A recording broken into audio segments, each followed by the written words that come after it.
It's incredible to be a part of this, just to be here. Give yourselves a round of applause. How exciting is this, just to come out in the middle of this, I think the weather's appropriate, because that's kind of how the country feels right now, right? It's just all-out chaos, so this is exciting. I'm going to try and, I don't know, some of you may have seen my act before. Occasionally I use a bad word, and I'm going to try and clean it up a little, but I also saw that one of Dr. Stein's commercials had the word bullshit in it, so I think I'm okay.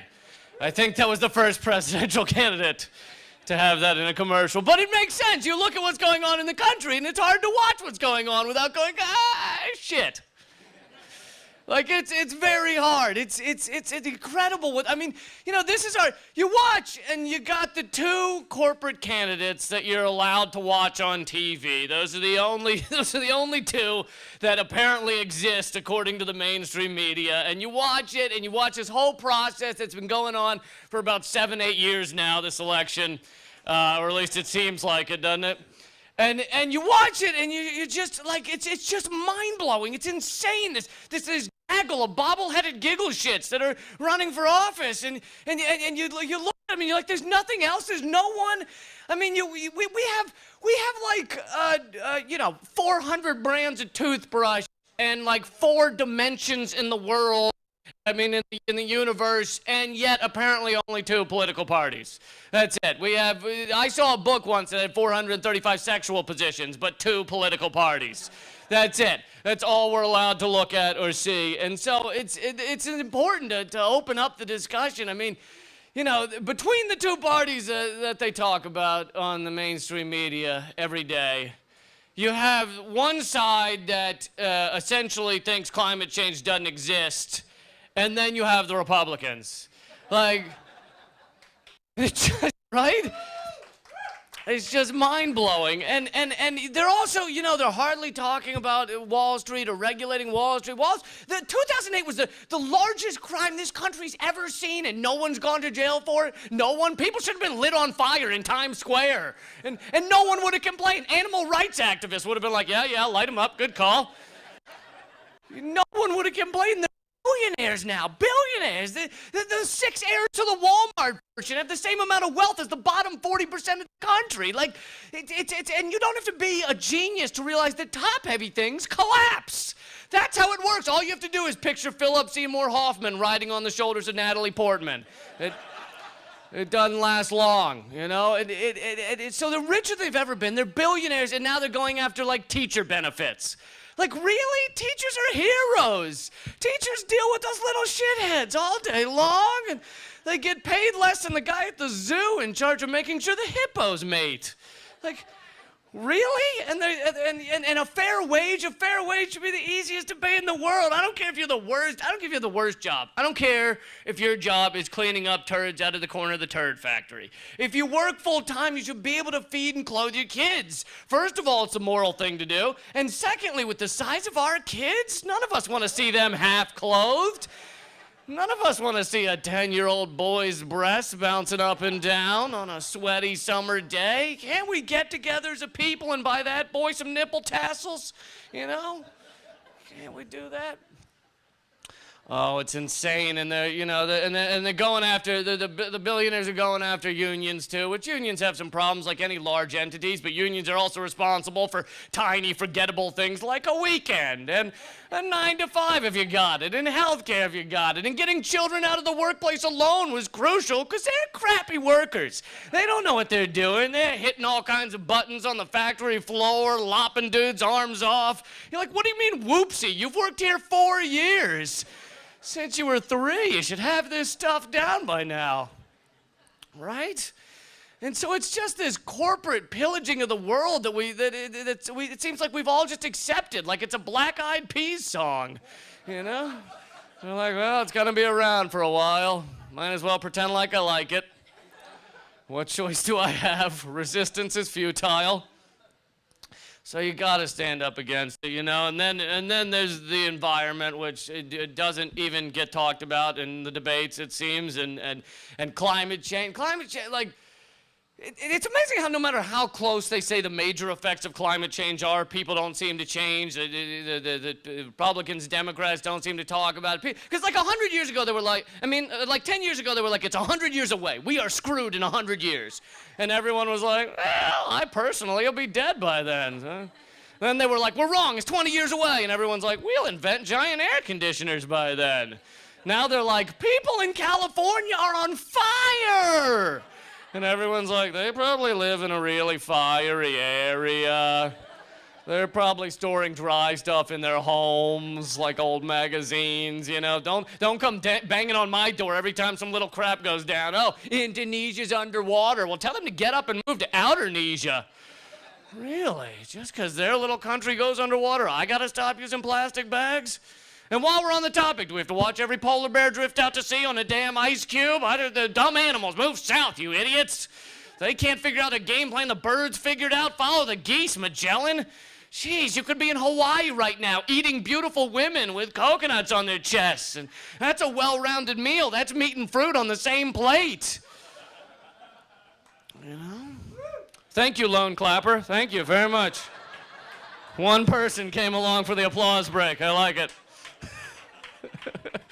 She was like, okay, we're not doing that. All right.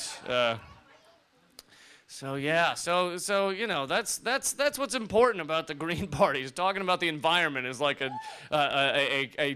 really, it's not allowed to be talked about in the debates or anything else. And like, I mean, here's a good example. Is like of how well we're doing on this. In 2004, I guess they passed the Clean Water Act, or they changed it and passed.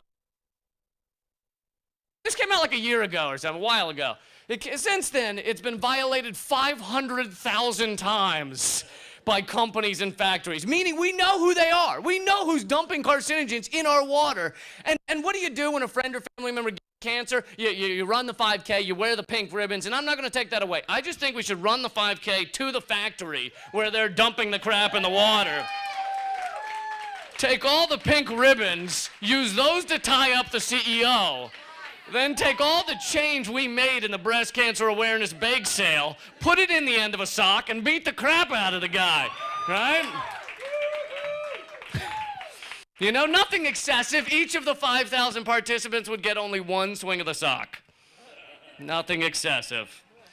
Because we don't think about this stuff, you know, and the amount of garbage and pollution we're creating. And part of the reason that we're creating so much pollution is that our stuff that we designed to break, it's designed to fail, it's designed to go obsolete. You get a cell phone and 3 weeks later it's in the Amish Museum of Antiquities, you know. And this has even changed since I was a kid. Like when I was a kid, my grandmother would pull me aside and be like, see this hutch? Your great-grandfather built this hutch 130 years ago, and your grandfather was born inside this hutch, and your father once fornicated with this hutch, and one day this will be your hutch. You might want to wash it first. But now you buy something at IKEA, it's made from cardboard, scotch tape, and hope, and then like 6 weeks later it explodes into 1,000 pieces, and the pieces turn to dust and blow away like a bad guy at the end of an Indiana Jones film. So we end up with just immense piles of garbage. There's a patch of plastic floating around the Pacific the size of Texas, and it's got a higher IQ too, and it's just floating around on the Pacific. So we got to think about this stuff. And, you know, the environment, and of course the war, the war in Afghanistan that's been going on forever and that it isn't even talked about. Apparently war now is like a bad haircut. For a week, you're like, this is awful! And then you're like, whatever, it'll work out. I mean, it's insane. It came out 3 years ago that we're funding both sides of the war in Afghanistan. We're paying the Taliban to let our trucks through so that we can fight the Taliban. We're losing a game of solitaire. Really, we're playing a game of Twister alone. No wonder a scrappy group of insurgents in torn clothes and sandals are able to compete with the most powerful military in the world. They have us on their side. That's how they're doing it. However, to the credit of Obama and the Pentagon, they recently realized that too many civilians were dying from the drone aircraft attack. So they did something about it. They changed the definition of the word civilian. And you tell that to anyone with an intellect above that of an eggplant parmesan, and they're like, you can't just change the definition of a word. But no, if you're president, you can. You can just walk around being like, lunch is now dinner, and dinner's now breakfast, and a premature ejaculation is now a just right ejaculation. You can just run around doing that, you know? But here's the thing, though. So they changed it so that anyone in a target area of military age is a combatant. You don't even have to know you're fighting. You get to be a 95-year-old trying to figure out how to put falafel in your mouth, and you're a combatant. But that means it also applies to us. It's a word, civilian. It's a word, so it applies to us. So if you're at an airport by a Marine who's got the semi-automatic on his chest, you're now a combatant. You thought you were just an accountant, you know, sitting at Cinnabon, working on Cinnabon number 2 and love handle number 7. But no, you're a warrior getting ready to wage battle with your Cinnabon of glory. Really, it's insane what's going on over there. And of course, we'll give away all our rights to be protected from terrorism. Anything to be protected from terrorism. But twice as many Americans die each year from peanut allergies as from terrorism. So you see where I'm going with this. We need to work equally hard to protect ourselves from peanuts, all right? We need a peanut alert chart. If someone leaves a bag of peanuts unattended, we got to blow that shit up. We do. We need to drop Marines into the planter's compound to shoot Mr. Peanut in the face, all right? And that goes, too, for anyone who wants to wear a monocle or a top hat, all right? You want to dress like a peanut, we will treat you like a peanut. All right? No, but the truth is, the reason we're here is because people are getting sick of this shit. People are tired of it. In an overall sense, I think people are tired of greed over good, of profitable pollution over people, of war for wealth, over the welfare of average citizens.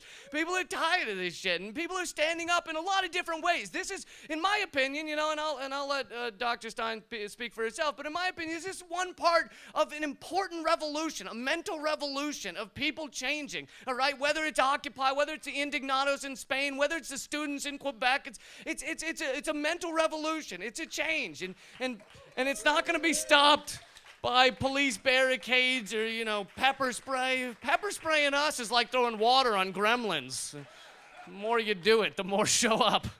You know, this is a mental revolution. And people, they attack it in the media by saying things like, oh, it's only young people that care about this stuff. It's only young people standing up like that. First of all, it's not. But secondly, even if it were, who should give a shit about this stuff? Who has to sit around in this for the next 70 years, eating the mutated fish, drinking the tainted water, watching the fetid reality shit on TV, create a nation of malignant imaginations? It's us, all right? It's young people. It's who has to sit around in this rancid bathwater, twiddling our thumbs and flicking our ding-dongs and going, remember back when we could have changed things? We should have, like, done something. And our kids are going to ask us, where were you when we could have changed them? They'd gone a different path. And what are you going to say? Well, there was this video game where you slingshot these birds at these towers, and I got pretty good. Hey, guys, I'm Lee Camp. Enjoy the rest of your moments here. I'd love to keep in touch. I'm at leecamp.net.